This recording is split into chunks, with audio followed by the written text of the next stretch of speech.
15th Board of Directors meeting, and if you would all stand with me for the Pledge of Allegiance, I'd appreciate. I pledge allegiance to the flag of the United States of America and to the republic for which it stands, one nation, under God, indivisible, with liberty and justice for all. Thank you. We have minutes to approve, Doug. I'll entertain a motion to approve the October 18th, 2018 Board Work Session meeting minutes. So move. Second. Any discussion? All in favor? I'll entertain a motion to approve the October 25th, 2018 Board of Directors regular meeting minutes. So moved. Second. Any discussion? All in favor?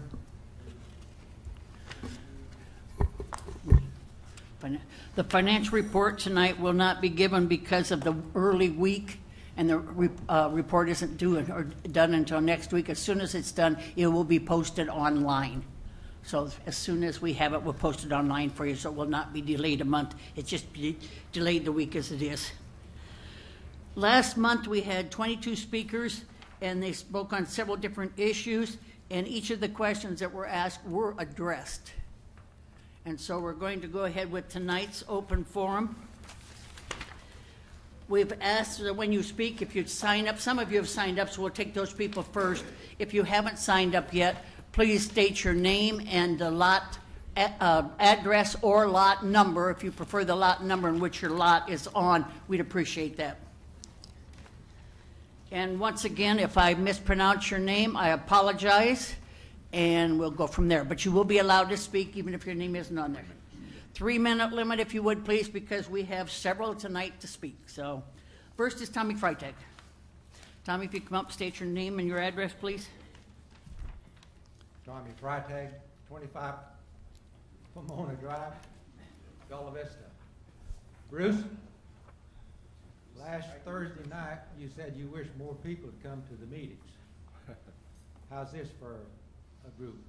This is decidedly better than our budget meeting the other night, yes. Okay. And you were there. I was there. All right, I'd like to start by first asking the board if they own an automobile by the raise of your hand. Yeah. Does everybody own an automobile? Didn't see a couple of hands down there. I do. Okay. Why don't you lease your automobile? Who says I don't? Why don't you? You're assuming that we don't lease our vehicle. But you said you own that automobile. I assume that you own that automobile. You got me. The reason you don't lease it is because the leases are higher. That's the only reason you don't lease one. Tommy, that is not the only reason we don't lease our vehicle, because it's high. So don't make the assumption for our decisions for us, okay? Okay. But if you want to make a metaphor and analogy here, please do so, but spare us. Let's say the reason it costs more then. Let him speak. How many of you own private cars? Increase the volume, we can't get it back here. Excuse me. How many? Just go ahead and take the microphone off so you can put it right to your mouth as you speak. Okay. How many of you own a private car? By the show of hands. How many of you here own a private car? By a show of hands. Thank you. Pat Lowry, last Thursday night at the budget meeting, you indicated that you would like to see more dialogue between the board and members. Were you serious about that, or were you just giving us lip service? No, of course, I was serious. Okay, if you were serious about that, would the entire board, or 3 or 4, agree to meet with 5 or 6 private card owners to have an open discussion regarding the owner's issue about the cart lease increase? Yes. Okay. Thank you. So, if that is the case, we can eliminate a lot of the angry cart owners here tonight and get down to business. Okay? Y'all are willing to do that? So let's table the private cart increase tonight, and we'll discuss it in a civilized manner. I welcome that opportunity. Thank you. I appreciate that. Is that an option? It's always an option. We can stop all this rhetoric right back here if you'll allow us to do that.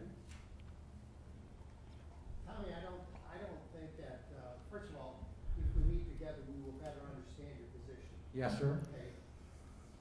Pat, use your mic, please. Oh, I'm sorry. If we speak together, if we talk with a group, we will better understand your position.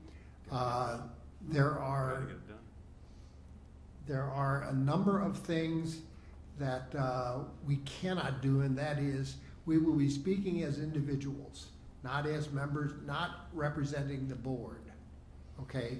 So what you will be getting from us, or from any of us who will meet with you, is our opinion, which likely would guide our decisions in any board vote. Okay? But I want to make that clear. I would be willing to meet with anybody about anything.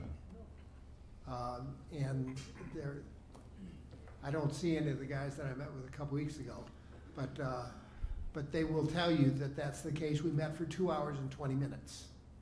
On golf? But it was about the considerations that they had brought up during the comment section last meeting. But just understand that. Patrick, you're working on Tommy's time, and he's running real short. We're going to let him wrap up. Okay. I've got my discussion for the rest of it now. And I think that's an option. But first, I'll go to my notes that I did. First, I'd like to say that the private cart owners are not against a trail fee increase.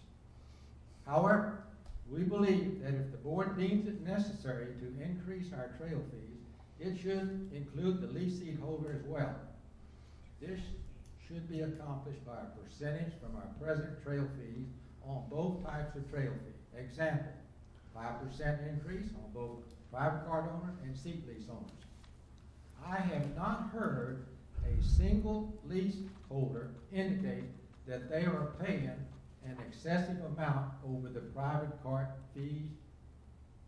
They have accepted that they will pay the POA for their upkeep instead of owning a private cart. When you board members were elected by the entire membership, you are supposed to support the entire membership, not a selected group. If fee increases are necessary, they should apply to everyone in the entire group. Okay, can you wrap it up quickly? The increase in the private cart owner's fee for them only is definitely wrong, and you should make it right. That is the American way. Okay, thank you. Had the board taken the approach to Tommy, increase both private cart owners and trail fees and seat holders the same percentage, we would not be having this discussion tonight. Both private cart and seat lease owners would have accepted that increase as of doing business, and we would have gone on and nobody would have complained.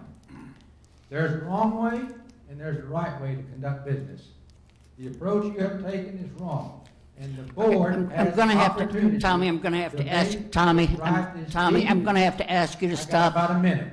Yeah, but you're already past 6 minutes. Well, he's already past 6 minutes. If we can move on to someone else, please. This is exactly why people don't show up to the board. Exactly why we don't like the board. Tommy, I appreciate your efforts to communicate on behalf of the private cart owners. As someone who is relatively new to the nuances of the evolution of the golf system here in Bella Vista and the various charges, it's been apparent to me that the reason that this has happened is because a number of people have abused the private cart privileges and have taken the opportunity to, in many ways, hustle and scam the cart system. and of which, no? Okay, fair enough. Okay, because they have a private cart, but they want to ride in a leased vehicle when their private cart is not there, and it so on starts the chain. Daryl, who runs this, has explained it to us multiple times. I trust Daryl. I don't think he's out here to deceive us. Daryl has been at many of the meetings. He's not here right now, and I'm sure he'd be happy to meet with you and discuss about it. This isn't coming out of thin air, okay? This isn't coming to stick it to you, all right? This has come because people have abused the system with it. And if we want to, quote, what is the American way, I guess that's what many of the people there have considered the American way. Okay. I'm not trying to punish you, and I'm not trying to speak for everybody else. I'm just saying that this is a lot of times the byproduct of many players in the game who have abused it, okay? And that is a reality that has happened here. We can dismiss my comments to you, and you can think that I'm bad for saying them, but there's been many efforts of our associates here to bring this to the light for us to make a decision upon. And I do suggest I'm going to go ahead and call for the next person, and I apologize. It's Mondo. Is that the correct first name? Okay. Is it Pappas? Paparas? Okay, go ahead. Name and your street address. My street address is 68 Chaparral Drive. Okay. And I don't think I probably need a microphone because I'm pretty good. Can anybody hear me? Okay. We live at 68 Chaparral Drive where the bike trail is going through without us voting on it. Are we upset about it? Yes, we are. We would want to know why the board did not ask for a member's vote when it calls for it in our bylaws that the members must vote on common property. It does not call for a vote on common property in our bylaws. Bylaws on page 9, I believe if you read it, it will state clearly that the members must vote on anything going on with common property. Excuse me. If it's a dedication to a public entity like the city. Who voted on it? The board? It's not a dedication, therefore it was not require a vote. What you're quoting is a dedication or transfer to the city, which did not occur. Okay, so you gave rights to the common property with the POA members own without POA members authorizing it. You authorize it by the actions of the board. You vote for board members. They voted on it 5-6 years ago. Excuse me. I don't think there's anybody here that would agree with you, except for a few bike riders. That's fine. Yeah. I agree the bike riders. Excuse me, we do not care for the extra comments in the back, please. He's got the floor and he's speaking. Thank you. We would like to vote on it. We would like to know why we weren't asked about our property and our rights. The property owners voted to seat the board members. It doesn't say board members 4 years voted. ago. That's what they voted on. There's not been a dedication or transfer of common property. Therefore, there's no vote required of the membership. You're rewriting the laws then, the bylaws, is that correct? No, I'm not. Okay, on page 9, it does not say that. It doesn't say the board has the right to vote on the common property. It says the POA members. If there's a dedication or transfer to a municipal entity, which has not occurred. Okay, so you have rights to go through my common property without asking me. Is that what you're saying? In certain instances, yes. You've elected the board to act on your behalf. I think I like the cart question better. You know, we also did this similar thing with Branchwood's golf course, which is now not a golf course, but a pathway, a trail. And there were public meetings and discussions, but there was no transfer of ownership from the POA to any other entity. It's still a POA-owned product, and it now is a pathway and a disc golf and a walkway that's used by many. Similar, it was also common property. Golf courses are common property. That my POA dues pay for, right? Correct? Sir? What was your question? My POA and other POA members pay for these properties and the rights to them, correct? Yes, much more so than the trail system. The trail system construction was donated by the Walton Foundation. The POA spent $500,000 on the trails around Branchwood to repurpose the facility. Okay, and next up would be, thank you. Next up would be Michelle. Thank you. State your name and address. I'm sorry. I'm having trouble reading names. My name is Michelle Papera, and I live at the same address as Mondo Papera, 68 Chapman Drive. 10 years ago, when we bought our property, we bought properties knowing it was going to be secluded and private. Now we're ending up with a bike trail in our backyard.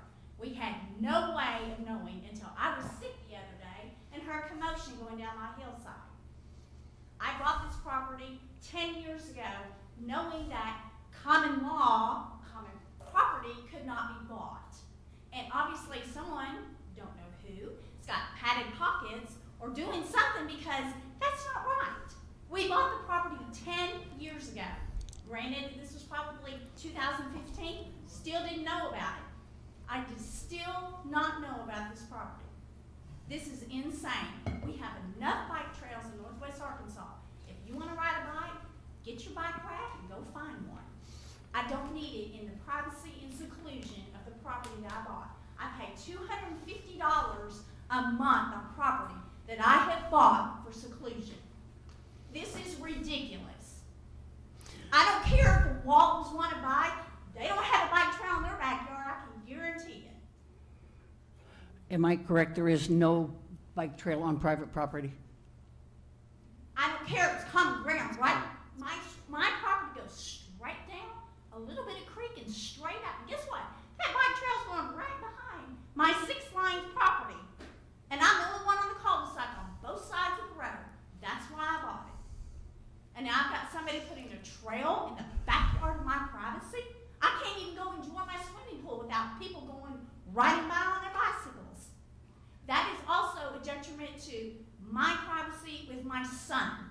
I have a 10-year-old son. I don't need a maniac walking down this trail stalking my property. You can't sit here and tell me that you can't, because there's not going to be anybody monitoring those tracks. There's also things that's happened at Tanier Creek. And if I've got to take a bulldozer and bulldoze down the trail, I will, because that is common ground, right? Is it right? That's correct. That's correct. So I can bulldoze that thing from one side to the other. No. I've had about enough of this. I didn't vote for it. Nobody come and busted my door down to ask if I wanted a trail. And if people, I hate to say this, but the people I see in this room, I'm not sure how far they can ride a bicycle.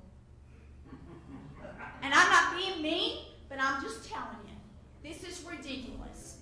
If you want to ride a bike trail, we've got a trail all the way from Bella Vista to Fayetteville, Arkansas. Get your on it and ride it. I've had enough of this bike trail crap, especially when it's violating my privacy. I talked to Danny at the Northwest Arkansas Bike Trails, and let me tell you something. He told me, well, we can't move it. Well, guess what, dude? You may have a class action lawsuit because I didn't vote for it, anybody on my street.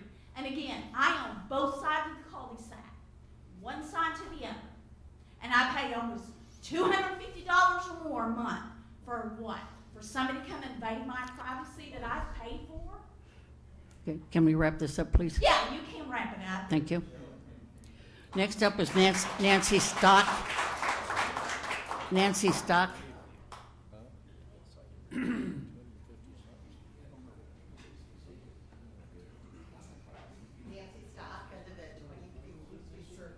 It's on the east side. Real close. We first moved there Real close, if you would, please. 20-some years ago. Everybody golfed. Everybody golfed. Now, nobody golfs in our neighborhood.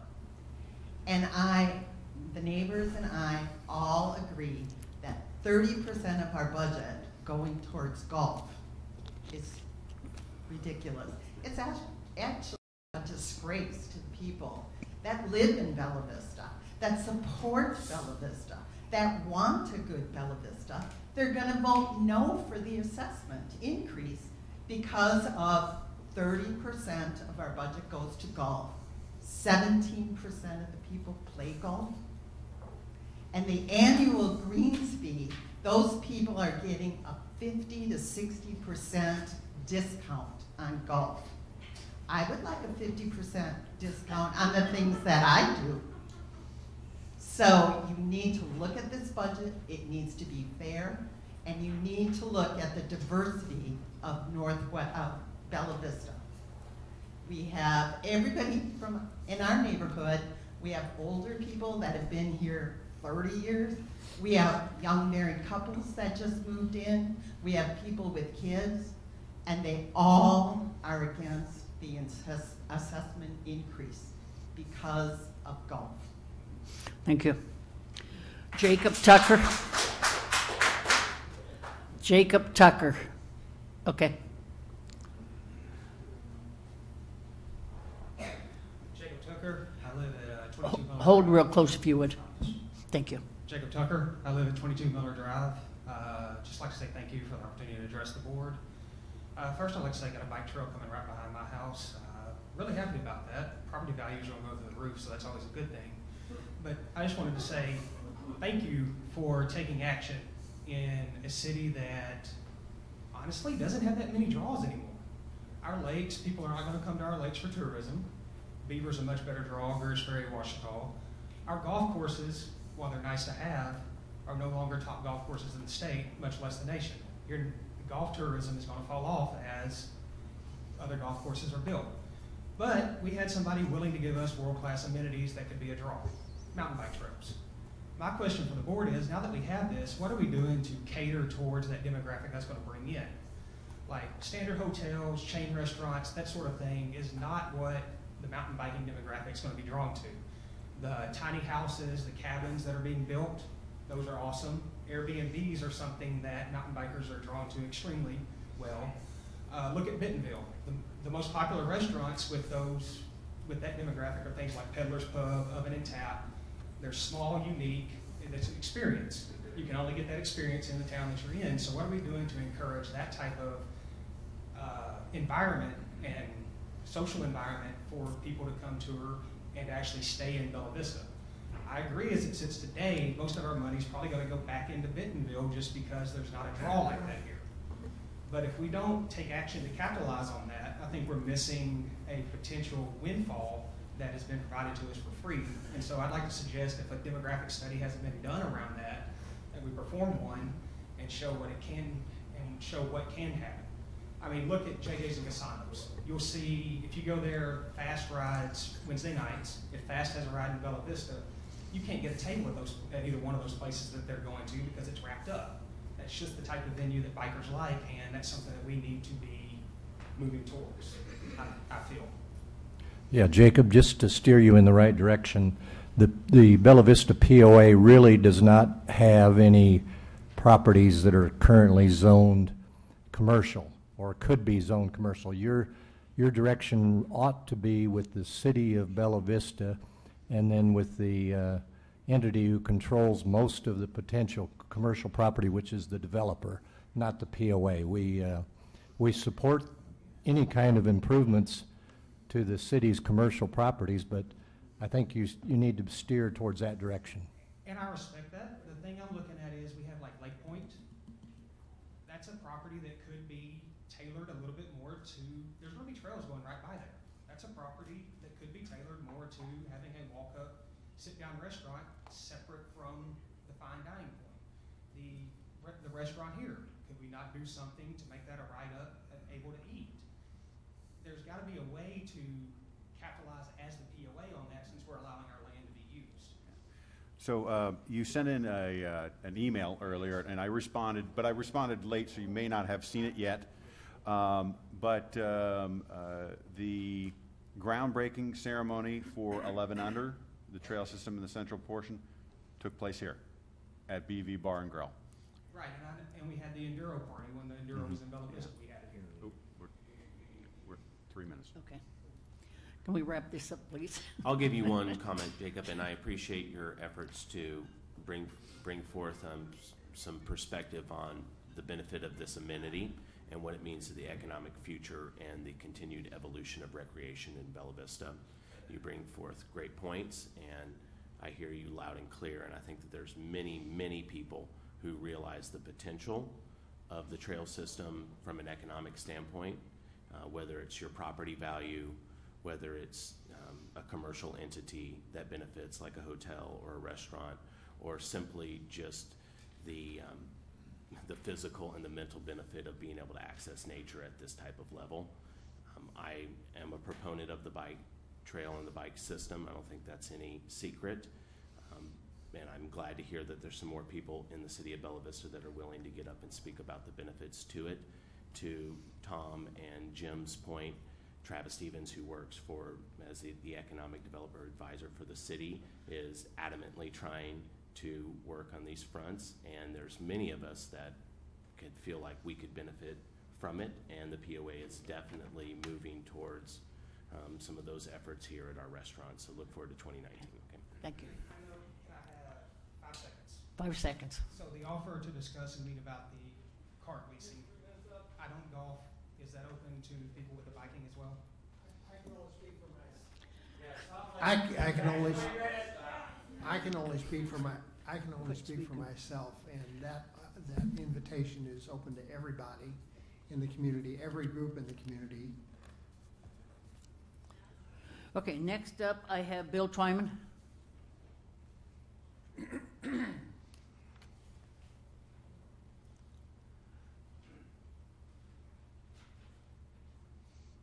evening, board. Real close, Bill. Real close, or hold it up. Good evening, board. My name is Bill Twyman. I live at 49 McKinsey Drive. Really close. Really close. Really Okay. close. There you go. First of all, before I start, let me thank you for your service. I know you don't get paid for this.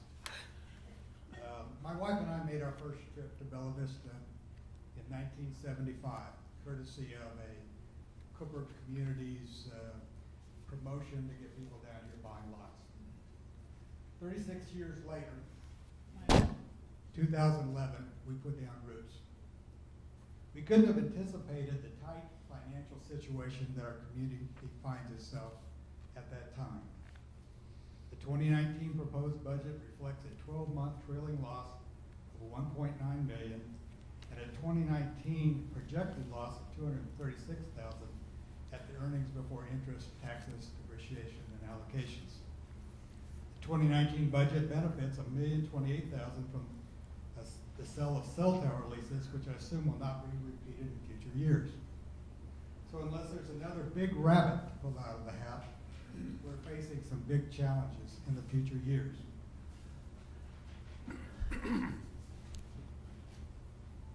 I'm asking the board to address plans to provide for sustainability of our current amenity portfolio. There are only two options to do this: increase revenues or decrease expenses. Our usage fees are already at market level, so there's not a lot of opportunity there. Finding an additional $1 million or $2 million in expense reduction would require major surgery to remove services, shut down, or board up community amenities. I hope our community does not have to swallow this bitter pill. The final option is to increase assessments. I believe this is possible if a package is put together differently than it has in the past. I would propose a clean assessment proposal, one that addresses covering operating daily expenses and excludes major new capital projects that stretch us further. An assessment proposal must define the specific consequences of failure to approve the assessment. I thank you for your time, and I'm hopeful that you can guide us on a path towards sustainability. Thank you. George Stevenson.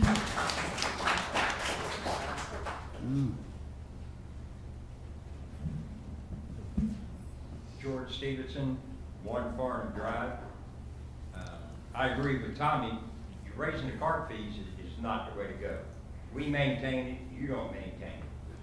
As far as what Mr. Nuthall said, the former board member, and this lady repeated it, we're getting a 60% discount. Well, if you didn't have the annual golfers, you would have all the revenue you have now. And as far as the trails, that gentleman said we need to have an increase. If I have a kayak, which I don't, I gotta pay $20 to put it on one of the lakes, then I'm paying $24 a month assessment. Why don't you make the people riding our trails have to pay $20 a year for a sticker for their bikes? Do you want to address that? Do you want to address You know, that? of course, you probably told the Waltons you weren't gonna do that, so you gave away our rights. Go ahead.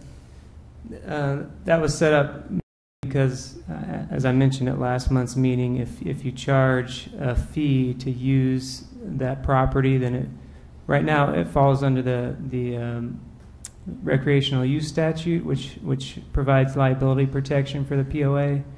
And if you charge a fee, then that liability protection would be nullified. Well, what about us golfing? Yeah, we have liability protection for golfers, but there are some assumed risks that you have as a golfer. So there are various things to consider when you're talking about different amenities like that. But the POA needs money, $20. You want to ride our trails? That would go a long way to put money in our bank. I'd prefer not to take liability on where we don't you have buy an to. insurance policy for that. Yeah, it's much more Right? expensive. Yeah, that's true. You're paying for it one way or another, though. Thank you. Thank you. Kevin Dooley. Kevin Dooley? Oh, excuse me. My name is Kevin Dooley, and I'm a property owner at 122 Leicester Drive. As you're hearing, many of us consider the common property to be sacrosanct. I believe it was a real disservice to the membership to allow the use of that property without a membership vote. It seems to me that members of this board have become so preoccupied with wheeling and dealing that you've lost sight of the simple fact that just because something might be legal, that doesn't make it right. And I'm asking this board to make things right. I don't care if it costs $40,000. Give this membership the vote to which we're entitled. Thanks. Dick Hartman. Dick Hartman. Dick Hartman, 3 Milford Lane. I would like to address the fee for the private cart owners. It all comes down to money, and it's my impression that the golf courses have now become a point of generating revenue. The Bella Vista POA member used to have exclusive rights to the golf courses. It was a member ownership private club. I used to bring a lot of people down from Wisconsin before I moved here permanently. I, as a member, was allowed to have guests. Now the POA, as an entity, has determined that they can have guests, determined by the board. So this was all done to generate revenue, which is fine. We cannot get an assessment increase because it keeps getting voted down. We've tried and tried. We need some money to operate. I appreciate that. I want Bella Vista to be successful, but this idea that a private cart owner should pay the same amount as a lease cart person is not just. It's not equitable. I have the expense of owning a cart, maintaining a cart. It's not cheap. It takes $3,000 to $5,000 to buy it. Every year I have maintenance, I have repairs. It's not cheap to own a cart. When you lease a cart, you do nothing. You don't even change the oil. You don't do anything. 3 years are up, the cart's worn out, you turn it back in. You have an absolute expense determined by your lease agreement for that 3-year period. Okay? So you sell that to the membership as a lease owner. So you know what your expenses are. You know how many lease owners you have. Your numbers are absolute. there is probably a profit to provide maintenance of the Gulf trails. You know what that is with your lease program. When I bring my cart to play golf, my personal cart that I own, 80% of the time, I'm given a ride to a lease person, 80% of the time. So you do not have any damage or wear and tear expense on that lease cart, which doesn't matter to you because your numbers are absolute. But the guy that's riding with me today, for instance, was a little cool this morning. I have covers, I have a heater. He wanted to ride with me. When he arrived, he said, "Dick, where's your cart?" I said, "What do you want to know that for?" He said, "I'm going to ride with you." I go, "You're a lease person. Your cart is over there." I was joking with him because I love the guy. He's a good friend. I screwed with him a little bit, had a little fun with the group, and then I said, "It's right there, Gene. Put your bag on." So, your cart didn't get any usage. He rode with me, enjoyed my heater. In the summertime, he enjoys my 2 fans, all of that. Can you wrap it? Okay, my point is, why should I pay the equivalent of a lease person? You are making a little profit on a lease cart. That profit that you make is what I should pay as a private cart person for a trail fee. Okay, thank you. Ed?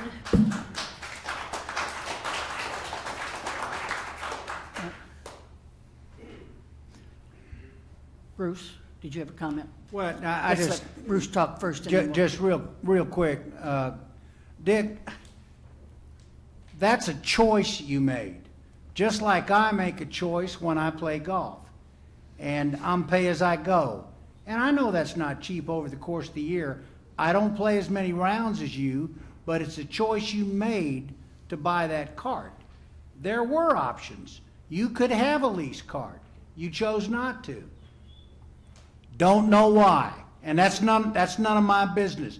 And I understand at one time there were more private carts in the village than there were lease carts. I understand that and respect that. But again, it's a matter of choice.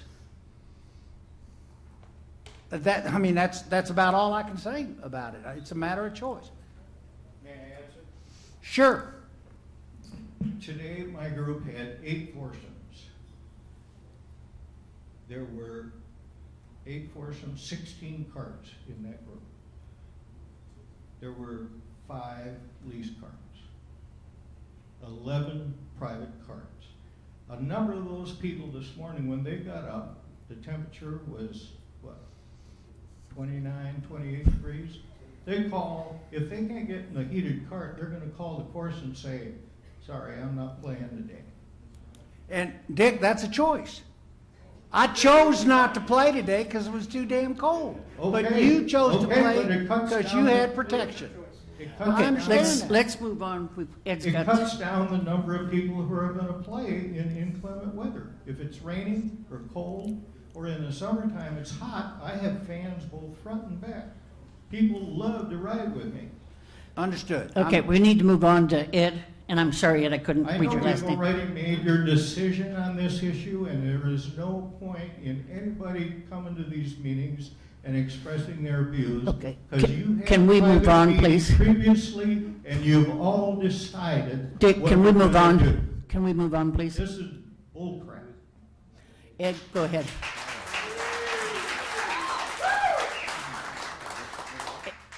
Ed Swiklinski, 67. And your last name was? Swiklinski. Okay. I'm surprised you haven't heard of it. No. 67 Hope Drive. I just have a question. It's not a gotcha to the group. Is there a difference between the trail system that is being put in Bella Vista and the trail system that already exists in Blowing Springs? Is there a difference between the trail system that already exists in Blowing Springs? No. Okay. And it's been there quite a while, right? Yeah. And there's there's houses butt up against that, right? Correct. And, you know, there hasn't been any deleterious activity, or the hillside hasn't caved in, and the rocks are still there. People can still enjoy nature there, right? Okay, I'm sorry, I didn't mean to. I know those are rhetorical, but Yeah, right. Anyway, so I've done a lot of biking and a lot of running, and I continue to do so. I had to stop riding my bike on the roads of Bella Vista because, frankly, it got too dangerous. Because people screamed at me, asking if I had a death wish. I've had people throw beer cans at me, full beer cans at me. People ride up and honk their horns at me. All kinds of nastiness. Now, when you're riding a bike, you're riding with traffic, so you can't see who's behind you all the time. So that's not as safe. I also run on the roads in Bella Vista, which I will not give up. Where I've been, also people tried to hit me on Thanksgiving in 2011, and people call me all these names and honk at me, and I don't really care because it's my right to run on the road. So I would like there to be, I like this trail system because it gives me another avenue. It's going to go in right behind my house. I can go in, and I'm assuming that I can also run on these trails, right? It's not just for bikes, right? Mm-hmm. And we're not going to make me put a sticker on my shoes, right? I don't have to pay I don't have to pay a month, a yearly fee on the sticker for my shoes, right? Just checking. Anyway, so as a Bella Vista person, as a person that loves nature, loves being out in it, loves to exercise in it, I really welcome this. And I was a race director. I had a race out in Blowing Springs at a 5K and a 10K race. I'm going to start a running club that's going to run in the back. And runners are awesome people, by the way. Some of the best people you'll ever meet, myself included.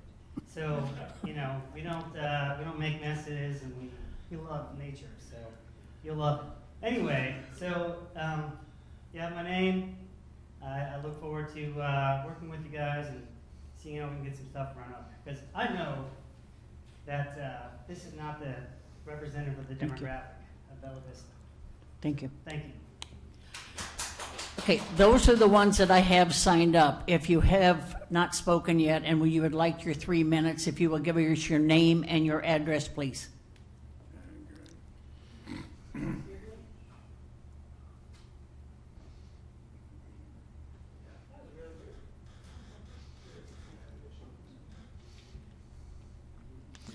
Real close. Sorry, rude things happen here sometimes. Okay, I have made a few notes as I've listened. Oh, I'm Joy Sawyer, by the way, Dillo Drive. Okay, so one of the first things I heard was about the abuse of the system of the carts tonight. And I just find it interesting that y'all are worried about abuse of the system with the way that you did not provide a vote on the trails. Why not vote? If he's right and we aren't representative of the population of Bella Vista, then your trails will be voted through. So why not vote? Why not? If you really feel like this is what's best for Bella Vista, and you really feel like you have the backing, vote. Have a vote. Satisfy everybody. We will abide by the vote, whatever that is, as long as you don't vote the 604 lots. They're questionable for every vote. We are charged for the maintenance of the trails. Somebody was new here that was asking about that stuff tonight. They aren't charged to use them, but we are charged to maintain them, just so you know that. And I know that it's not a big piece, a big chunk of what we pay, but it's something.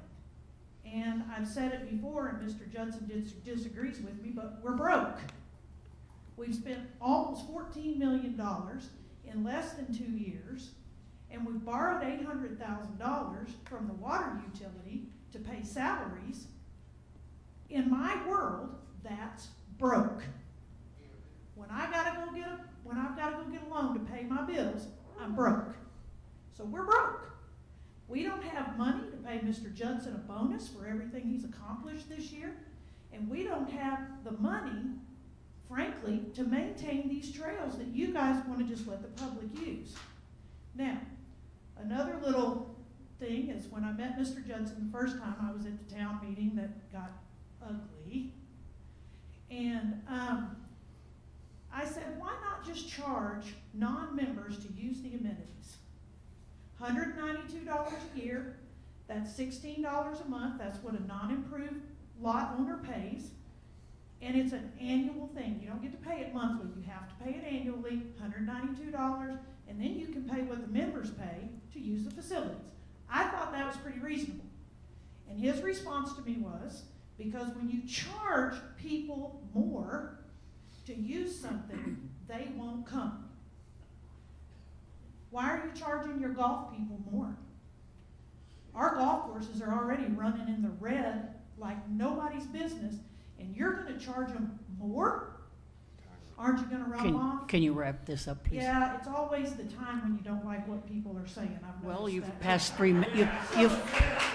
Excuse me, you're past your 3 minutes, and we've said we're going to allow 3 minutes. So if you, I understand that, but people who you like what they're saying, they speak longer. So I just made those notes as we went through this meeting, and you might not be willing to run off non-members who come here and use our amenities that we pay to maintain, and they pay $1 more. Would. Thank you. But you're willing to run your golfers off Thank when you. you've got golf courses that are bleeding. Thank you. Anyone else who'd like to speak for 3 minutes? Excuse me, I'd like to make a comment. And I'm not going to go into details, but I just want to make a couple things be known. In 2007, there was a survey done about what the residents want for Bella Vista. At the very top of that list was a trail system. At the top of that list, there was a trail system. Will you please? Excuse me. I am not going to. Okay, let's move on. Do we have another speaker, please? Excuse me. Steve McKee, Tyree Place. Thank you for your service. Had a quick question about what looks like something new to me. If I can get to it. About a stump dump memo. Stump dump memo. About $100,000 allocation for potential issues. In the 2019 budget, we have set aside $100,000 for the stump dump. I have a statement that I'm going to read at the end of this meeting that will cover that exact issue.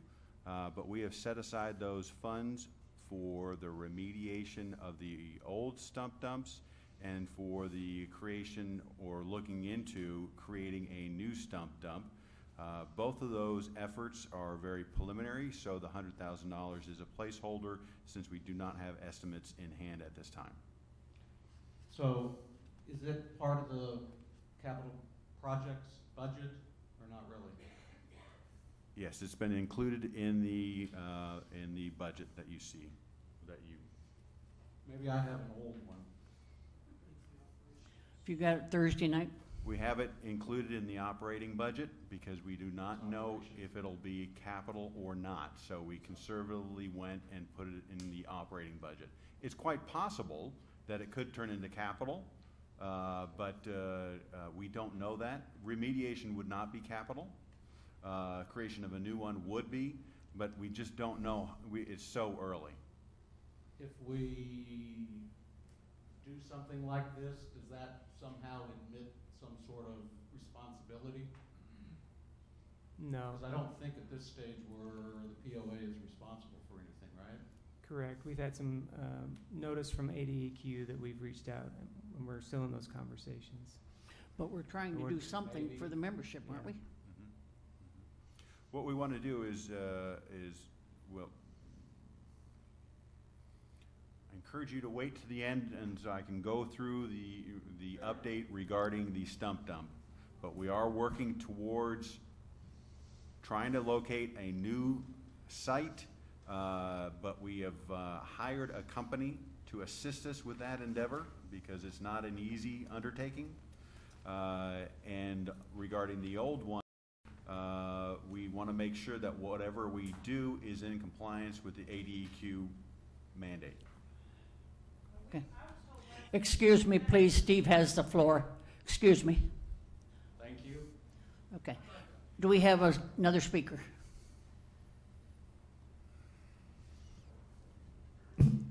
My name's Paul Earl. I live at 77 McGrath Drive. I've only been here a year and 10 months.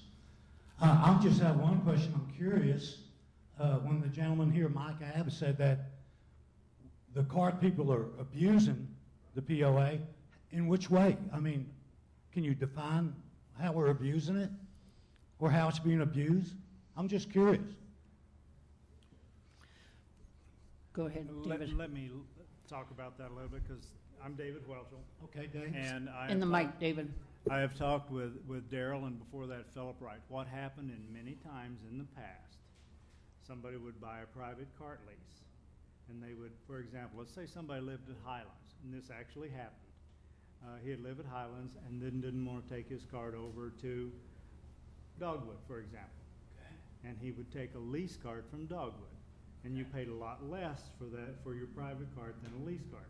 Whether his cart was in the shop or he didn't have a trailer, so you got the right to use a lease cart or a POA cart for the same price that you paid for your private cart, which was considerably less. And if you had a spouse, for example, that paid, what is it, $200 for the second one? I don't remember, Dick. 170, whatever. I don't remember the exact numbers. I should, but I'm not a numbers person. You're absolutely correct. So if your spouse was using it, then the other partner could go over and use that. And when the seat lease owner was paying $650, then somebody else was getting it for $525 or $500, whatever. That's not fair to our people to pay a seat lease. And that's why we're trying to get the things a little bit more equal, so that if somebody doesn't want to use their private cart, if they don't want to trailer it, if they don't want to take their cooler with their beverages, they don't want to take their fans, they can go use our cart with no extra charge. Otherwise, we would have to charge you because people were abusing it. A lot of people were just plain lying to us. Do you know what we're doing with the little yellow tags that we're giving you now when you're playing golf? You're keeping people from coming on the course and playing without paying. Yeah, the same thing happened with our carts. Same thing was happening with our carts. I can't tell you the numbers of people that were doing that, but it was happening. It didn't matter. But that's where we were losing money on our lease carts. That's why we're trying to do this. We're not trying to screw anybody. We're not trying to beat anybody out of any extra money. We're just trying to make it equal for those people that either pay a seat lease or a private cart. Okay, I understand what you're saying. I think it's nice that the POA does that. Like you're saying, if you don't want to take your private cart there, or it's busted, or needs a new battery or something, you let them use a POA cart. But you make it sound like we're abusing it. You make that available to the people. So are we abusing it, or you're just making it available? There's a difference between abusing. I'm not saying something. you're abusing it, but that's what Mike said. I wanted to know how. There have been abuses. Pardon? There have been abuses. There were people that were doing it. They did it deliberately every day. Oh, why would they do that? I mean, if you're being nice to them, why would they? We did our best Okay, to police. let's move on. Well, thank you for letting me say something. Well, thank you for your question. I mean, it's a real $75 or 40, whatever. Well, thank you. It's a real question, and we appreciate Dick, it. you've spoke 3 minutes. We need to move on to somebody else. Okay, so penalize that Dick. individual. You said you knew who they were. Penalize them. Dick, don't do the please. whole community.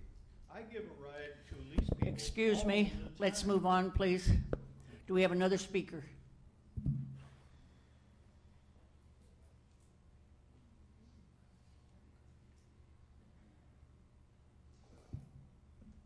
Good evening, everyone. My name is Michael Dawson. My fiance and I live at 5 Kenton Lane. First of all, I don't envy you all. You all are taking a lot of heat. Some of it's justified, some of it's not.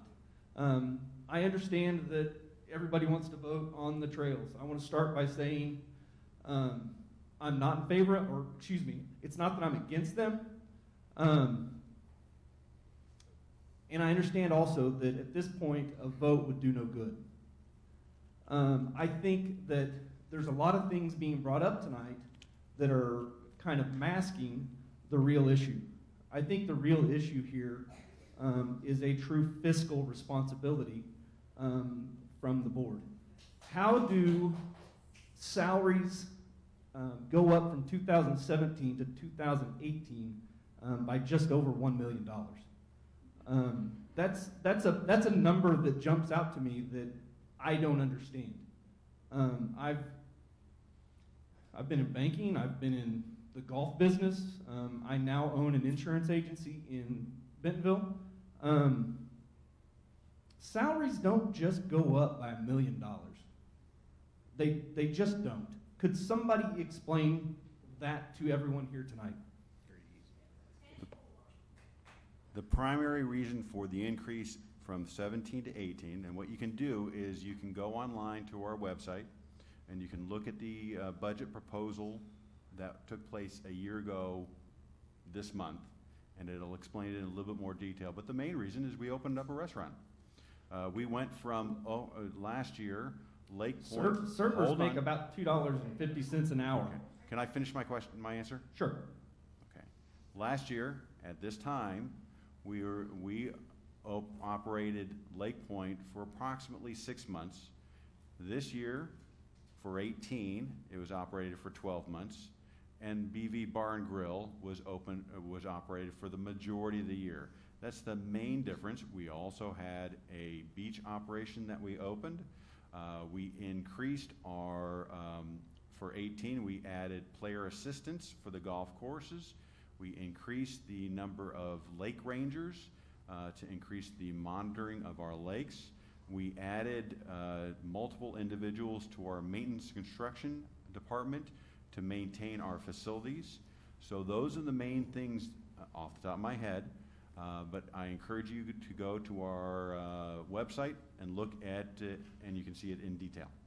Okay. And the other main thing that Tom did not mention was we gave raises to all of the employees, and we have probably $8 million of payroll, and that amounted to $200,000 to $300,000 of that million just for that calendar year. So that's another big hit that he didn't mention. What did everybody do to deserve a raise? Just saying. I mean, what they do to deserve a raise. The amenities are going downhill. Everybody said that about the golf course. I've seen them maintaining golf courses that are shut down. They were out power raking bunkers on golf holes that are shut down. They're mowing golf holes that are shut down. Those are expenses that don't need to be taking place. Thank you. Do we have another speaker? Excuse me, you had your 3 minutes if it lasts. Excuse me, sir, we need to move on to somebody else. Okay. Excuse me. Just the same. We have another speaker?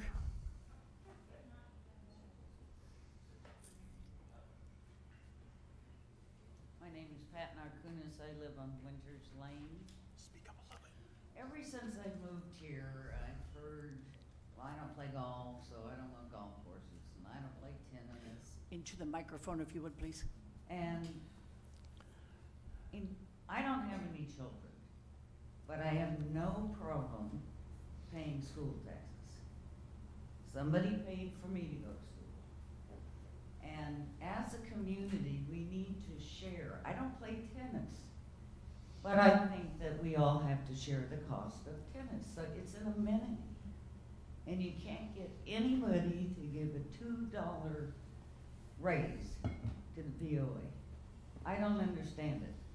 We're a community. We want all these amenities. The one lady said she lived here, she played golf. Now she doesn't like to play golf, so the rest of us shouldn't play golf. I don't get it. We're a community. Do you want to have a nice place to live or not? Thank you. Any other speakers? If there are no other speakers, I'd like to just make a little comment, and I'll try to be under 3 minutes too, and that is I started work here in 1974, so I've pretty much been around this community for 40, 50 plus years almost.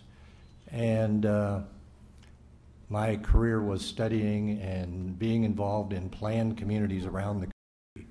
And last week we had a gal who had attended the work session budget meeting, and she had moved here 4 days ago.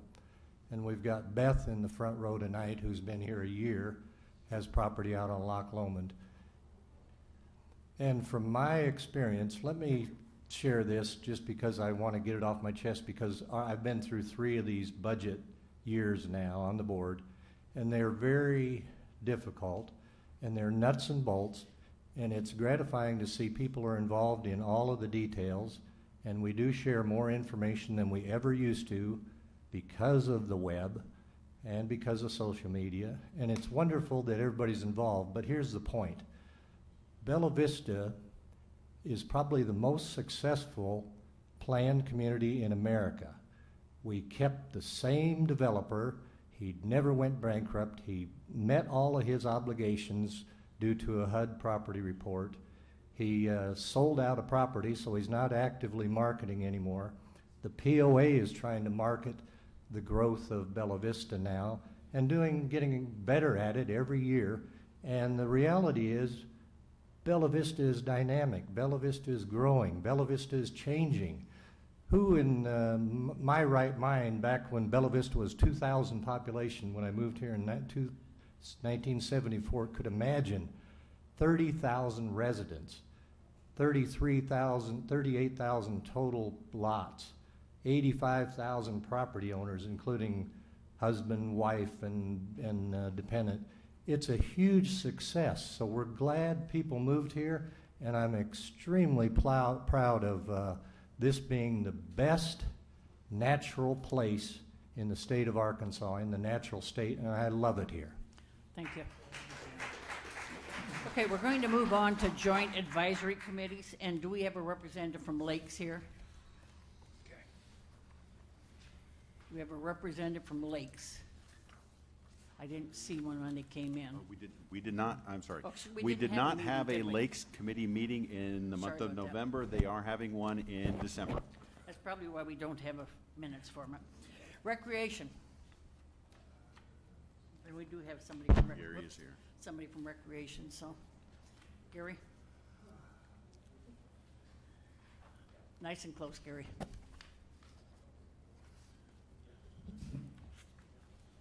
Hi, my name is Gary Griffin, and I'm here to talk about what we've done in the past month with the Recreation Committee.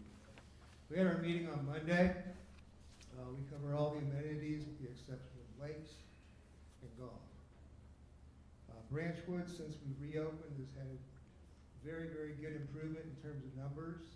Some raw numbers that we heard on Monday look to be nothing but positive on a continuing basis based on the new layout. I think the biggest complaint we had, there was not enough parking. So that was a good thing. Gun ranges, Carol's back to work. There's some repairs that need to be made to some of the machines, but those have already been taken over by John and his group. Chris Stockman reported on the RV stores that the paving is finishing up, and I believe it's going to be opening back up on December 1st as well. Loch Lomond Park is in good shape. The recreation area, it's been well taken care of. Looking to do other things with that as well in the future. Tyree Park looks good. It's been winterized. Went down there a couple of times. Not a lot of people on the lake right now, so just waiting for the eagles to land, so to speak. Canyon Creek, Lake Avalon, looks good. There still is some volleyball going on, but then that's going to be coming down in the near term. And Nutfield Complex has a visitor fitness center as well. New business on December 8th is another meet and greet that we put on. We've had anywhere between 45 to 65 to 80 people who are new to Bella Vista in the last 9 months that come and have a 2-hour conversation with Peter Christie, with Tom, and get to understand better what Bella Vista is all about. And it's been so far, a lot of people from Texas and California. Let's see. We do know that in 2019, the recreation budget's pretty tight. So with that, I asked a question of the board, of our committee. Well, really, what's important now? What can we do because we don't have a lot of funds? So one of the things that came out of this, we had made a recommendation for the 2019 budget. Archery was big. It became, I think, the third thing on our list that was most important based on our membership. But because we don't have a lot of money for that, what we did is we formed a subcommittee. So we took two people from our committee, that's Deb Sorensen and Chris Stockman. They're going to work with Jerry Hober to see what we can do about finding a place for an archery range and what we can do with that. And so we figure back in February, we'll have our first meeting on what they covered, what they uncovered. Also, let's see. Oh, I did make a challenge to my committee. You know, we have a super committee that's to be named later that really comes from all the committees, and we also comes from city council. I should say the city. And we're working on projects, and one of the things that was nice about looking at that is we've got all the committees that are working together for a common goal. So what I asked everybody on my committee to do is to go out and go to a lakes meeting, go to a golf meeting, go to a community involvement meeting, but just go to one and find out how they operate, what they're working on, so we have a better understanding when we do come together to better support what we do, which are support the amenities.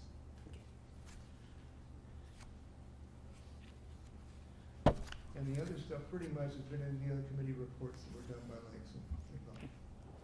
Thank you, Gary. Golf committee, do we have a representative of the golf committee? They met last night, and their minutes are not in the packet. What? So we'll go ahead and move that to next month, and we'll talk about tonight's. Community involvement, I think I saw Dill, yeah.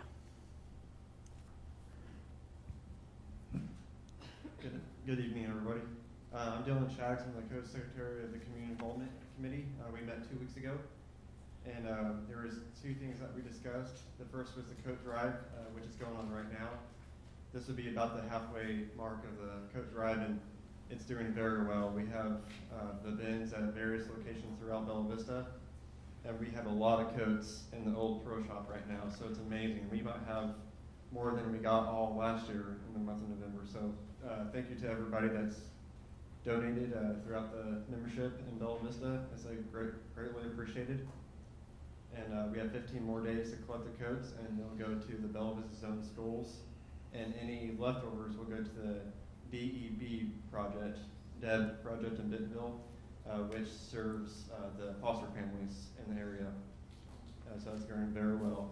The second thing was about recruiting new members to the Community Involvement Committee. But Ruth and David suggested that we try to get other members, or not to get more members of the committee, but to get members of the POA to come give us advice and feedback what we could do better for the community. So we probably want to keep it under 10 members of the committee, so we'll most likely have a quorum each month. And that's the main things that we discussed in our meeting. Thank you. And my understanding is some of the places the coat drive is Allen's, Harps, the bank, several banks, and all of the POA amenities? Yes, that's okay. right. The POA actually shared my video yesterday, I believe. Okay. I'm not sure how many views it's got so far, okay. but it's on there. And in the video, it's hard to see the locations, but you can reach out to me, Dylan Shaddix on Facebook. I post it on all the Facebook groups pretty much, or you can personally message me, Dylan Shaddix. Okay, thank you, Dylan. We appreciate it. Ruth, I attended the golf committee meeting, and there's one thing I'd like to bring up that occurred at the meeting. We are, Daryl is doing some stuff to brief all of the group leaders for the golf groups. He is going to have 3 meetings. As you know, we are in the slow time of the golf season, and but in preparation for next year, he's going to be sharing information with you, with all of the golf group leaders, about the things that are going to be happening in the coming year that you need to be aware of. Things like a golf green that is going to be under repair, okay, and a number of other things. But he's having these meetings to open up communication with the community of golfers, and I applaud his efforts tremendously. He's going out of his way to make sure that the golfing community is informed about the status of the golfers, of the courses in the coming year, far enough ahead of time that they can plan for those things. He's also going to be talking to you about various tournaments that are going to be held and the schedule for those tournaments. So I think that you can get a lot of information from him. The minutes will be on the web page just as soon as they're finalized. Okay, let's move on to the bylaws and the policies on the next. On page 20 of your board packet, this is the second month that we're considering these modifications to one change to a bylaw, and then numerous changes to policies. All of these changes have to do with the committees. Doug has gone through and refined the language to make sure that it is consistent throughout. One of the large changes, or one of the prominent changes to point out, is that we have eliminated when naming new committee members, we've eliminated the use of the word consultation. So previously what would happen was the committee chairperson, in consultation with the general manager and the board chairperson and the remainder of the board, would name committee replacements. There was no clear definition of the word consultation. It was very vague. We've eliminated that word. The new policy would be such: the committee would find a replacement. They would vote to make that recommendation. That recommendation would go to the board of directors, and the board would vote to either approve or deny that recommendation. That way it eliminates any possibility of any untoward activity. We had a situation, and this was not a bad situation, but we had a situation where the committee chairperson, their term had come up, so they were effectively recommending themselves, in consultation with themselves, to renew their term, and that just didn't make sense. So we've modified that. But if you go through, all these changes are highlighted on our website. They're redlined so you can find the changes. It's very easy. But if the board votes on these modifications, this would be the second vote, and then they will go into effect. You'll notice on page 21 are suggested motions. Unfortunately, we have to go one at a time to ensure that there's the utmost clarity as to what changes they're making.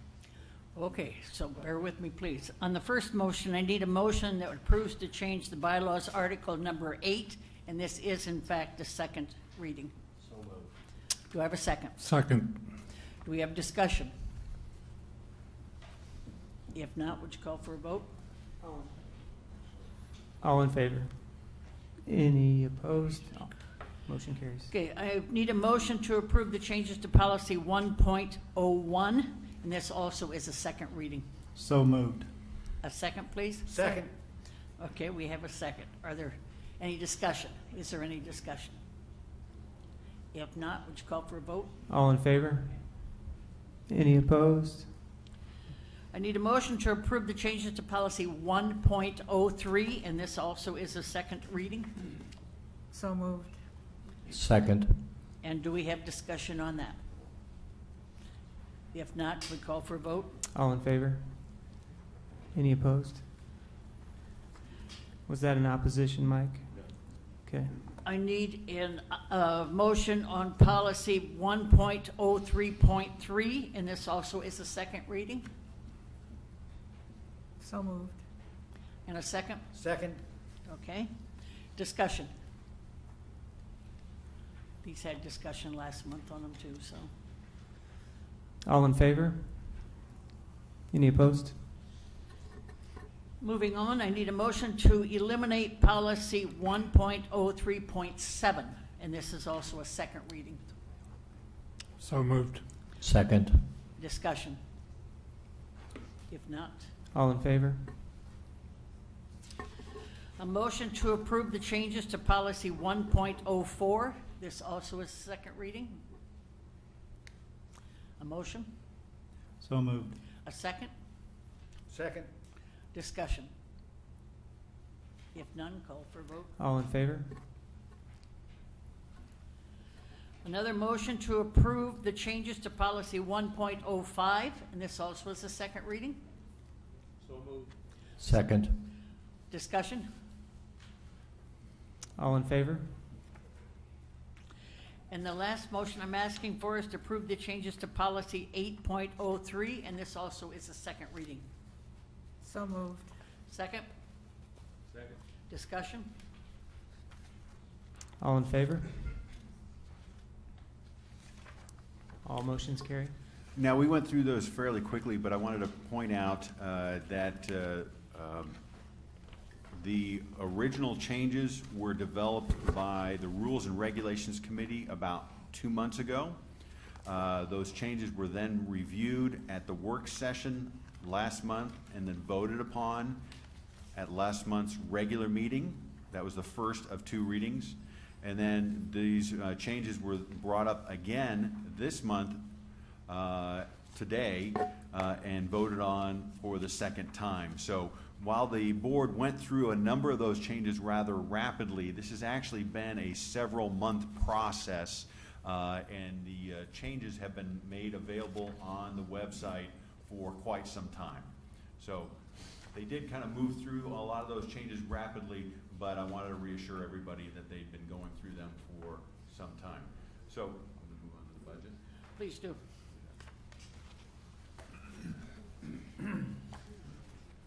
Testing? Testing? Okay, so what I'm going to do is I'm going to give you a very edited version of the budget. If you were in attendance last Thursday, you would have seen a much longer presentation. The presentation was about an hour long. I'm not planning on taking that nearly that much time, and then we had approximately 45 minutes worth of questions. If you go to the POA's website, on that website you will see the handout that you would have received if you had attended last Thursday's meeting. You would see the entire slide presentation, which was 107 slides long. And we also have the video presentation, so you can actually click on it and watch the entire thing. So I'm going to be going very quickly, but if you had been there last week, you would have seen the entire thing. And so if I skip over anything and you're asking some questions in your head, feel free to go to those 3 resources that are available on the POA's website, and your question will probably get answered. So I've taken the presentation from 107 slides down to about 50, and I'm going to go pretty quickly. Okay. So this is the 2019 operating and capital budget. I talked about how we had the presentation last week, and all this information is on the POA's website. Okay, the 19 budget is very tight. We made a lot of cutbacks, and I'm going to point out a lot of these cutbacks as we move along through the departments. A couple highlights. We anticipate that all 5 of the 18-hole golf courses will be open this year. Hopefully we don't have any flooding. The POA will take over operation of the marina in this coming year, and we anticipate that will go from a cost, like an expense, to a benefit. We referenced earlier that we've set aside $100,000 for the contingency of the stump dump. The capital funds include funding for the development of plans for Reardon, for the renovation of Reardon Hall and Kingsdale Pool Complex. Since the community was against putting in a new community center, then the next logical thing is to look at renovating the old one. And so we have funds in there to do that. Back up. This is the plans to do that work, but it's not actually the funds to do the work. Okay, so it's just the planning. Same thing with the next one.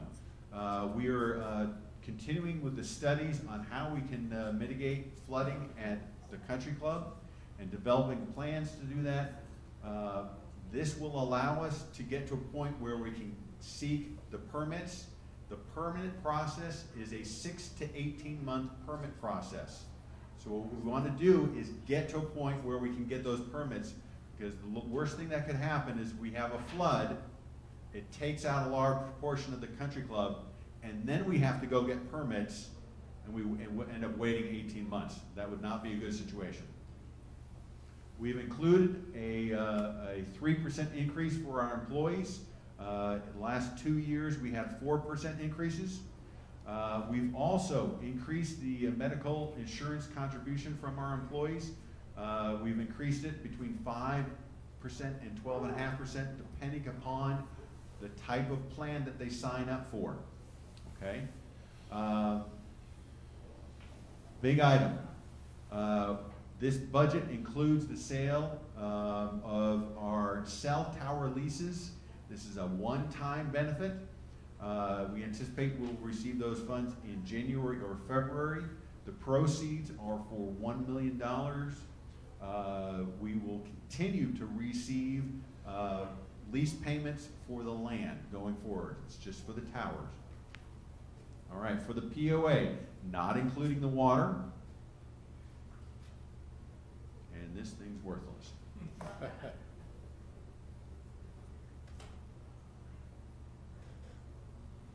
Okay, golf, just for the pro shop. Our goal is to increase the number of rounds played, and we plan on accomplishing that mainly by having all 5 of the golf courses open. We remember that during the peak time of the summertime, and people were concerned that they couldn't get on the golf courses. With 5 golf courses open, we should be able to accomplish that.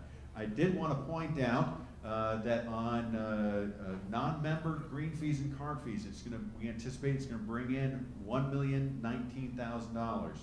You'll notice on the bottom is page 55. If you have a board packet on you, you can actually turn and you can actually see the financials for the Golf Pro Shop.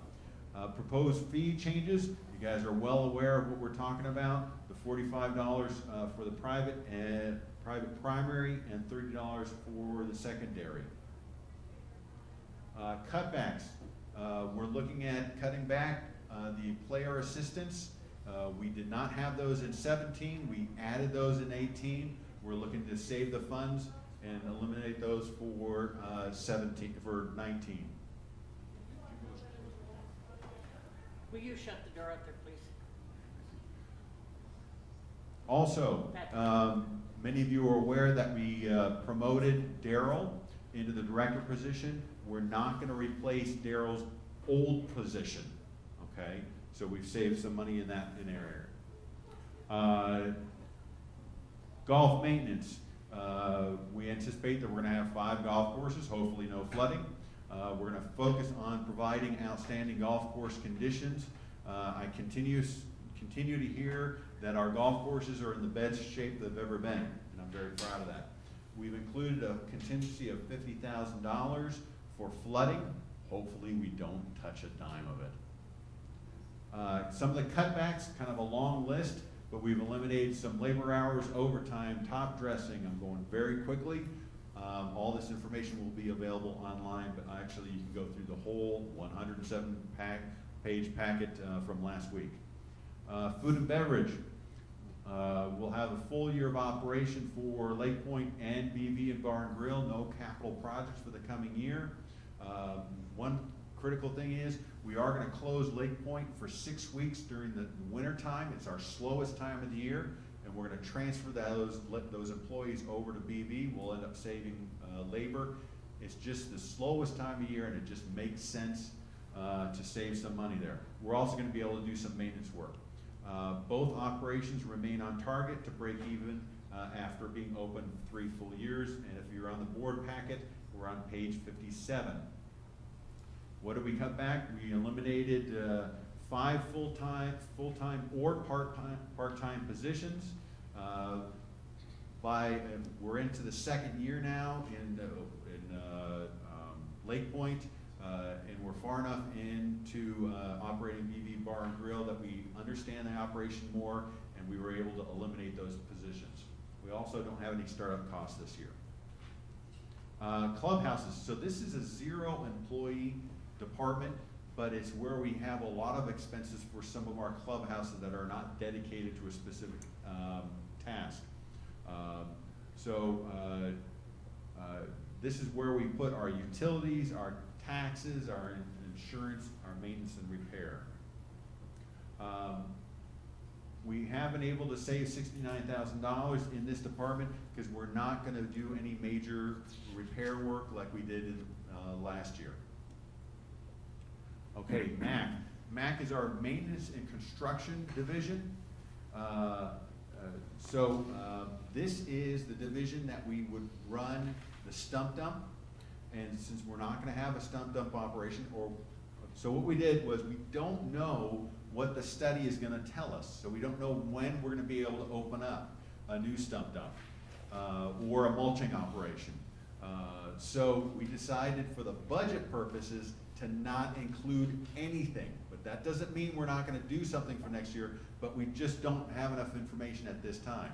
Keep in mind that the study that we have with FTN Engineering, we won't receive the results on that until January.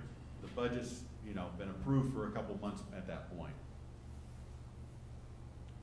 Okay, cutbacks for maintenance construction. We eliminated 3 full-time positions. The stump dump, that was an easy one, unless you were the employee. That was an easy cutback. But we also eliminated a facilities maintenance position and a grounds maintenance position. We had to eliminate a request for a track hoe excavator that's aging and a backup chiller for the country club. Lakes and parks. For this one, we are going to maintain the number of rangers that we added in 18. We see the benefit in maintaining those rangers.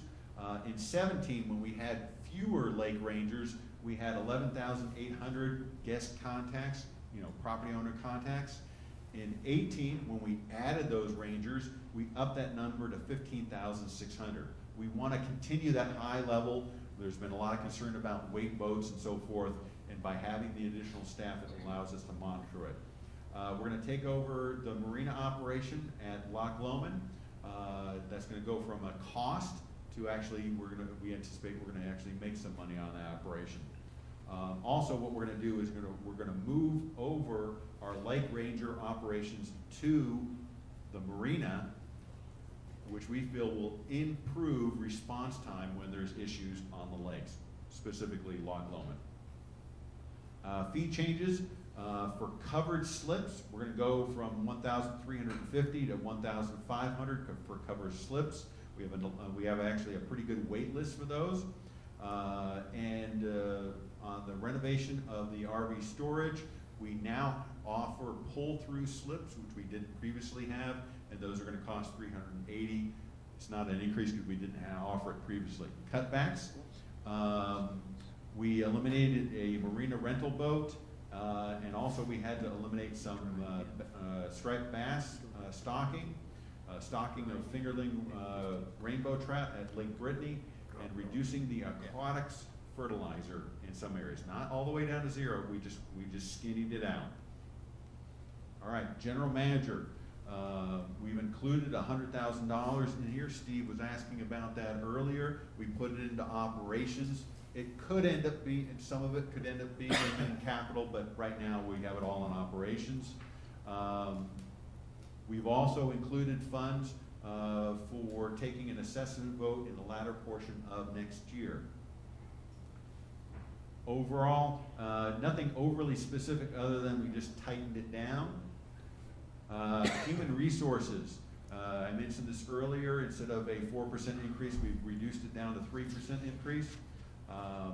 We also, Doug, earlier this year, Doug McCash is our legal counsel. He's now also in charge of human resources.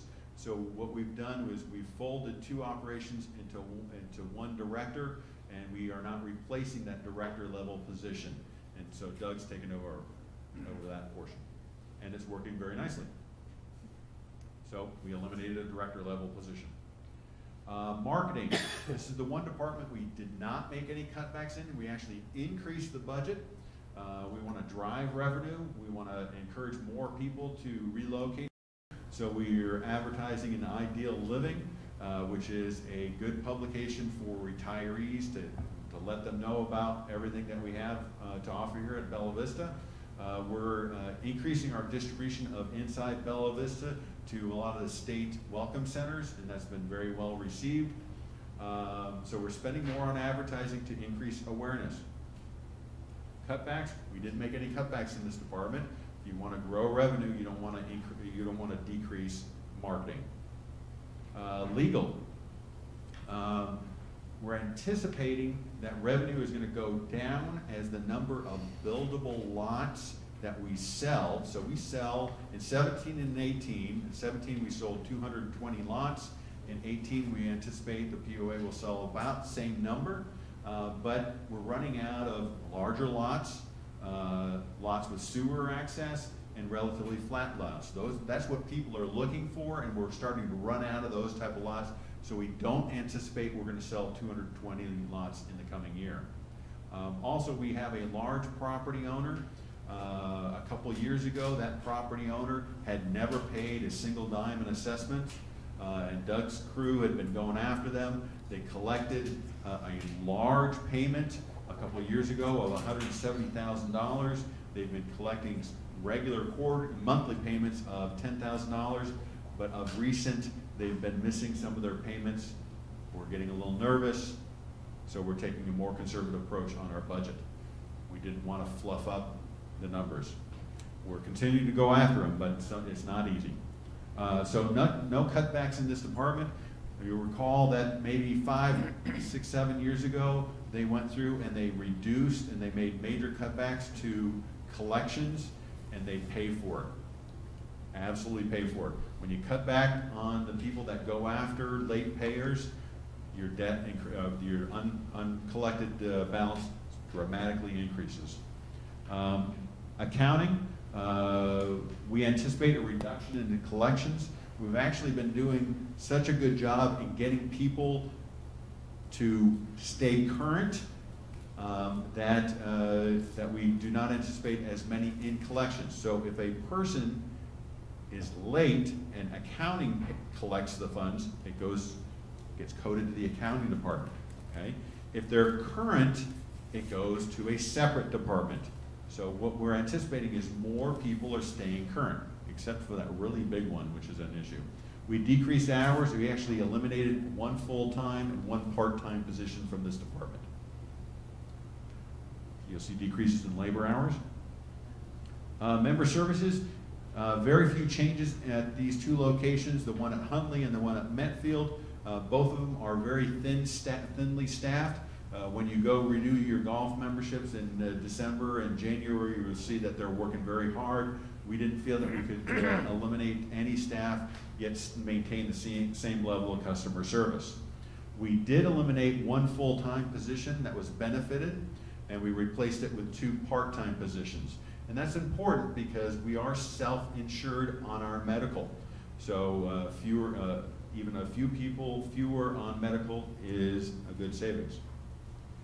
Okay, information technology. This is a very thin department to begin with, but we have seen, so we're not changing our labor, but we have seen an increase in software support and web service costs because we've added services such as the beach, the restaurants, and the marina. So as we add more users, more terminals, it costs us more. We have to pay for those licensing fees for every terminal that we have. IT, we did eliminate some training and some travel that was directly related to training, and we did reduce some of our storage capacity on our capital projects that we wanted to do to make be as tight as possible. General income, this is another zero employee department, so all the assessments go into this department, okay? And we anticipate an increase as more people are paying on time and staying current, and more people are going from unimproved status to improved status. We also anticipate a $95,000 rebate from Carroll Electric. We get those every 15 to 18 months. We got one in 17, we did get one in 18, we'll get one in 19. This is where the revenue from the sale of the cell tower leases is going to go into here. We are seeing a decrease in this department because of the medical expenses, and we referenced that our medical is going to go up between 5 and 12.5%, depending upon what plan you are in. We gave the lower percent increase for employees that are on the high deductible plans, which is what we're trying to encourage our employees to go towards, because in the high deductible plans, our costs are less over a year's period. Recreation, we talked about earlier, we're developing a new strategy for Reardon Hall and the Kingsdale Pool Complex. So we're going to be developing those plans. We've already talked about assigning this project, this planning project, to the super committee as a possible project for them to undertake. The POA will also take over the full maintenance of the trails. Right now, the maintenance is split between the POA. The physically doing the job is split between the POA and the city. The POA is going to do the whole thing, and then the city is just going to pay us their $35,000 contribution. So there won't be any increase in the cost, just we'll have it under one umbrella as opposed to, are you taking care of it or am I taking care of it, and that confusing thing, and that's not a good thing. Labor is up in this department because Branchwood is going to be open the entire year. It was closed for several months last year. This year, it's 18. And so that's why you're seeing labor go up. Couple fee increases. You'll see that at the beach and at the pool, we're going to go up on guests from $3 to $4, and the increase in the kayak rental fees are going to go up. These are very high demand, and remember, if you were here years ago when we proposed the beach, we said that we were going to rent enough kayaks to pay for labor, and we're doing that, and we're still running out of kayaks. We're going to add additional kayaks in the coming year, and we're upping the prices. That high of a demand. What did we decrease, or what did we eliminate on this department? We eliminated, we wanted to do additional pickleball courts in the coming year, but that was cut. Archery range, although we're going to try, Jerry and a couple people from the rec committee are going to try and come up with a low-cost alternative. 2 tennis courts needed to be done, and additional tiny cabins, which are really selling out very nicely. So that's the POA, a very whirlwind tour. You'll see that, so the trailing 12 on the left-hand side, that is the most current 12 actual months. So it's a really good barometer, a really good benchmark to compare to. And then you have the 19 budget, and you'll see that we're quite a bit better. We're better than prior year by about 1.7, but you can almost take off $1 million of that because that is the cell tower, and so that's a one-time thing. So I didn't want, you know, it's a lot better, but I want to be honest with that. So here are the capital projects.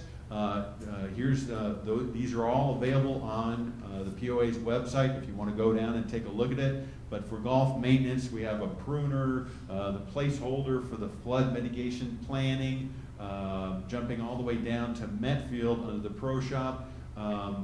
Anybody that's crossed Jack Crabtree over at Dogwood, you know that that's a dangerous area. We're going to add a crossing there to actually get cars to stop. It'll be safer for our customers, and it'll be safer for our employees. We have 2 projects that you don't get a lot of love for, but you got to do. We have 2 parking lots that need a lot of work. What are you going to do? You got to do it. A couple mowers, a couple cars that are in poor shape, and IT projects. So in total, for the entire POA, we're looking at 514,700 in capital projects. I point this out. Okay, let's keep on going. So here's the simple cash flow. Here's the P&L. These are allocations. What are allocations? Okay, allocations are what we charge the water department. Okay, so the water department does not have any accountants. They don't have any HR employees, those type of things. They don't have any IT people. The POA has all those employees, and then we charge the water department for those services. They don't have any MAC employees, so if something breaks over at water, they actually have a MAC employee go over it. So that's $1.3 million. You have the capital, and then you have simple cash flow, which is positive of $531,000, which is really nice. Okay, so I referenced earlier that we're going to spend $500,000 on capital projects, but I wanted to put everybody in perspective of that's not really a good plan. It's what we have to do because we have a very tight budget. Most operations want to spend what you have in depreciation. So if you have $2 million in depreciation, you typically want to spend $2 million on capital projects. This year we're going to spend only 25% of that because we have a very tight budget. Okay, water utility. We anticipate that revenue will go up because as more homes are being built, we anticipate revenue will continue to increase. This year, we anticipate that we're going to have approximately 270 building permits for new home construction. Last year, they had 194, and it takes about 220 days to go from permit to occupancy. We are going to have an 81 cent, or we're proposing an 81 cent increase in your service fee for your water bill. This is the exact dollar amount that we're getting charged. The POA is getting charged for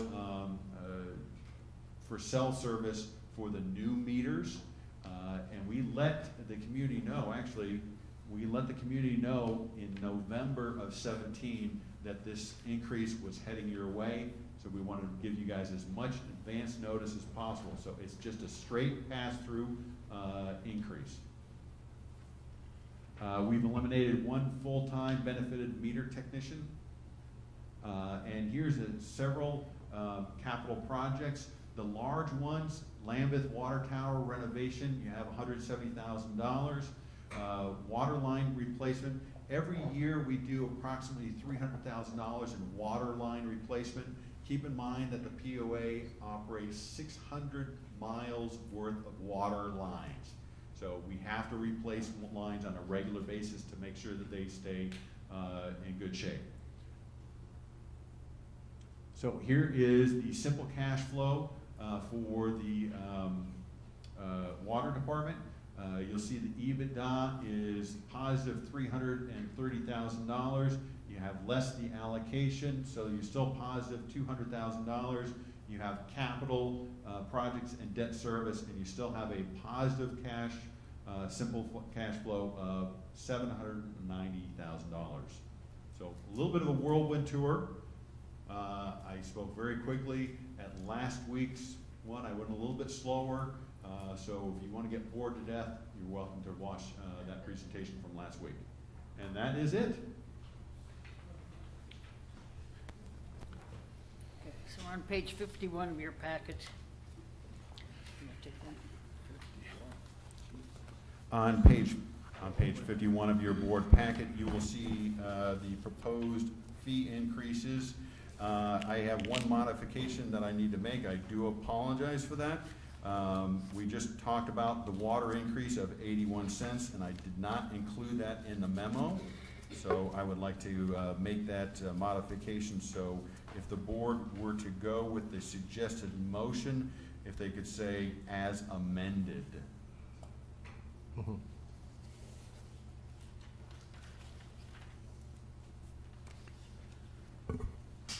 Okay, we need a motion to start with.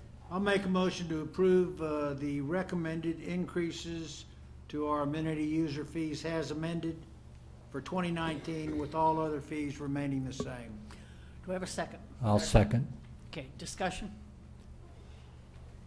Yeah, we've had considerable discussion on this matter, and we've also had considerable discussion, some of it with the input of the community the last many months.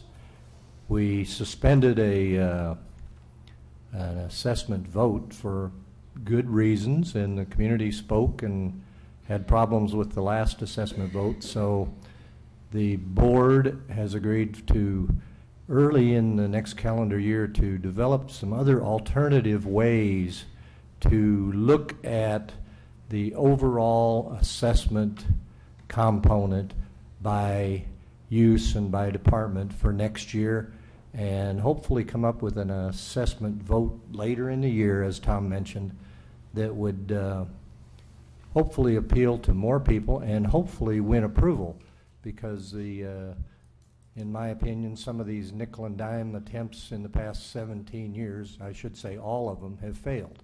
So hopefully we can come up with something a little more creative, and I think Ruth has some more specific ideas of that as well. David, go ahead. Don't worry. The annual private cart fees is a big topic tonight. It was a big topic on the board. While we discussed this, we checked other country clubs in the area, and what we found was that every other country club has a private cart fee equal to or greater than their seat lease. We're not there yet, but obviously that's where we are intended. So I feel your pain, I hear your arguments, but we intend to increase the fee.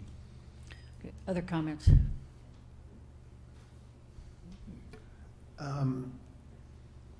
I feel like the fee structure does not make a significant enough dent in our revenue. I also feel that, as I expressed in the board meeting, that we don't have a solid philosophy that should guide our decision making with regard to the fee increases, decreases, whatever we're going to do. And so therefore, I will be abstaining from this motion. Okay. Other comments?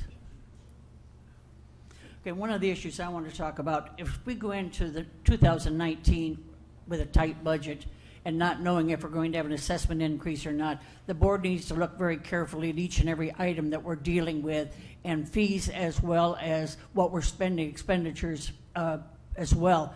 And I think the board's going to spend considerable time in the next 2 or 3 months really seriously looking at each of those and seeing where we can cut expenses, make some changes, some that will be popular, some that won't be popular, but to find a way to make it more equitable, to find a way that we increase the situation so that we are better supporting of our community and the people we represent.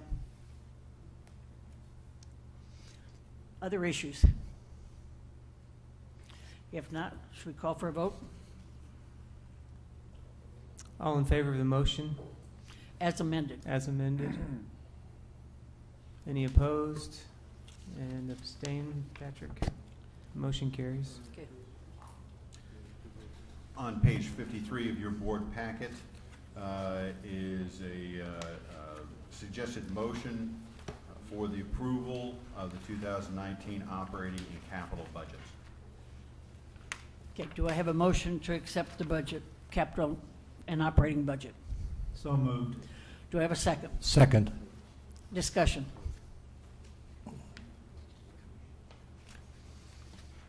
Other than the fact we know it's a very tight budget, things have been cut that are going to make people unhappy, and changes have been made, but until we can find a way of changing that situation or adding an assessment increase, the budgets are going to be tight, and we have to find a way to do that. So any other comments or concerns? Maybe it's a good budget because we got a lot of people that are unhappy that nobody got their way. So we had to compromise all the way around. So maybe it's a good deal. I find it very pleasant when everybody's happy, but we haven't seen that for a while. And I would like to add to the history of the assessments and the lack of approval. In my opinion, a POA should operate pretty much even. It's a nonprofit entity. It should reimburse its failure and its deterioration with its depreciations, with depreciation money, which is non-cash. This was not done in the first 15 years of this century, and the board that was implemented at beginning in 16, 17, and 18 said, we're really hoarding money to the tune of, we built up a reserve of $14 million, and the philosophy of board members at that time was, why do we do that? We're actually becoming a for-profit group that hoarded a bunch of money, and we didn't fix our amenities. So the amenities that have been renovated and improved, and I participate in all of them, I'm really proud of what efforts management, the board, and the previous two boards accomplished, and I think Bella Vista is in much better shape than it was 4 years ago, let alone much of last century when I lived here. Other comments? If not, I've got just one for basically directed to Ms. Sawyer. We're not broke. We're not going broke. And if we manage properly, things should get better from here. But I believe Ms. Sawyer needs to learn how to read a balance sheet, an income statement, and a cash flow statement in detail. That's all I've got to say.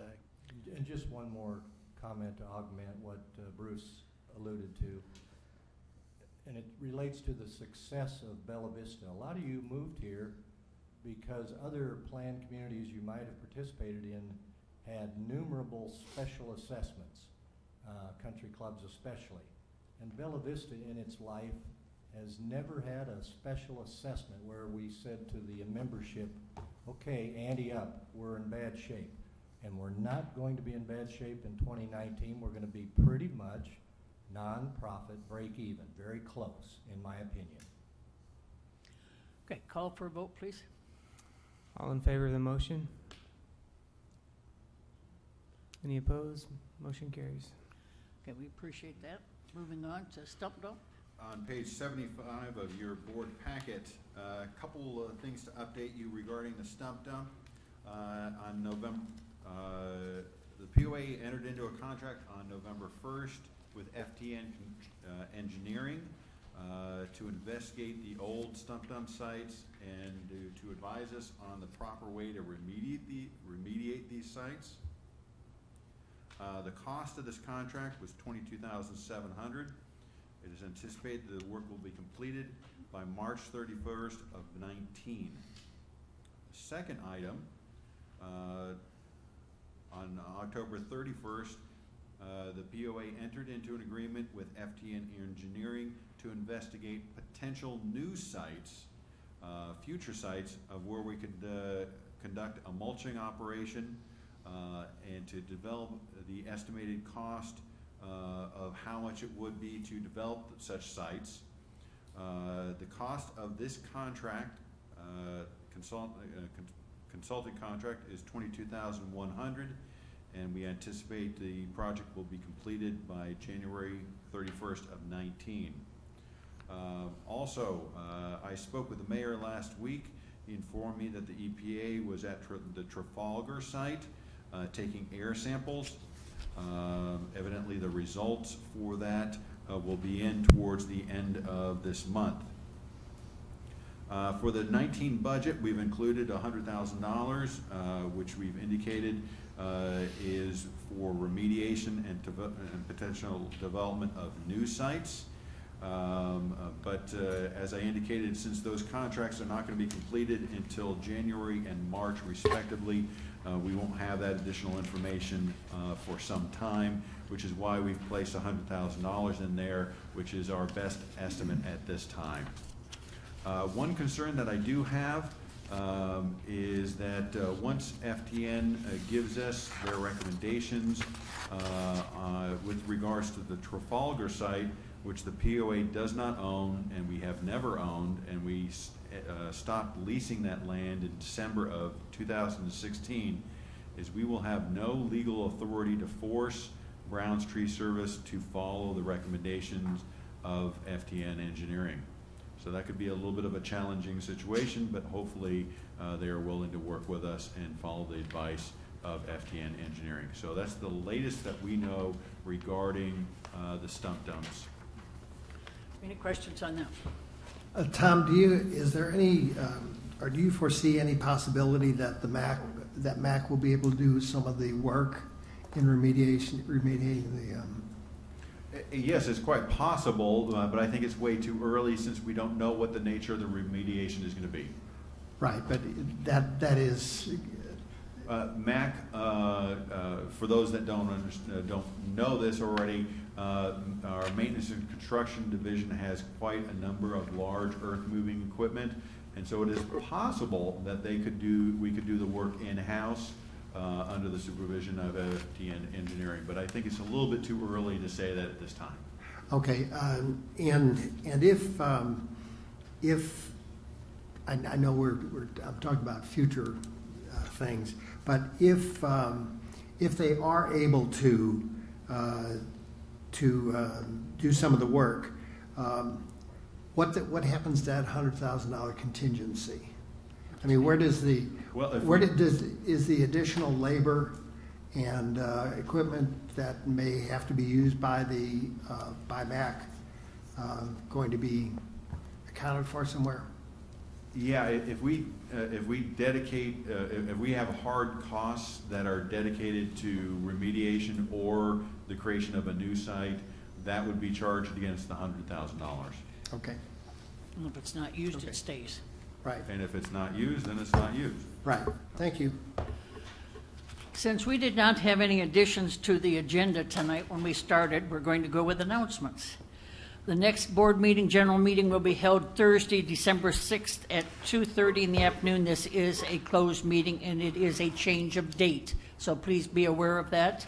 As is the work session for December, because if we don't do these early, we'll run into Christmas, and that's probably not what everybody wants to spend their Christmas. The board work session will be Thursday, December 13th at 9 o'clock in the boardroom, and that is a change of date also.